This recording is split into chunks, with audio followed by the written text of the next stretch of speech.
जनसंवाद खबर में आपका स्वागत। जहानाबाद के काको में 5 रुपये चुंगी को लेकर सब्जी विक्रेता की हत्या, गुस्साए लोगों ने कई घंटों तक किया सड़क जाम।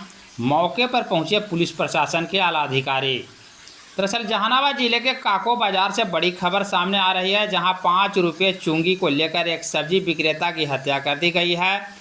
हत्या से गुस्साए ग्रामीणों ने जहानाबाद बिहार शरीफ NH 33 को पूरी तरह जाम कर दिया है, जिसके कारण सड़क पर आवागमन ठप हो गया है।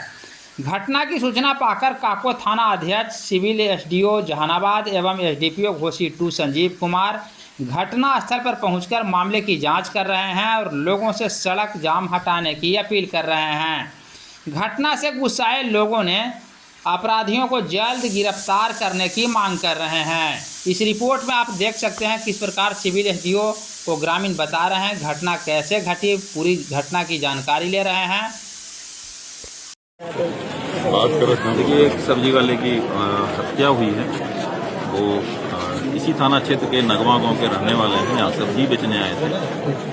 मोहम्मद मुसीम नाम है उनका, 60 वर्षीय व्यक्ति हैं। पैसा जो नगर परिषद तहसीली करता है, उसी क्रम में विवाद हुआ। तहसीलने वाले विक्की पटेल के द्वारा हमला कर दिया गया है, उसी में उनकी मौत हो गई। कितने पैसे का विवाद था? 30 रुपया ये दे रहे थे और 50 रुपया वो मांग रहे थे। ऐसी अभी इन लोगों के द्वारा सूचना। लोग 5 रुपया की बात बता रहे हैं, 15 मांग रहे थे, 10 दिए। अभी वो डिटेल हम लोग ले रहे हैं। अभी केवल पैसा विवाद आया है।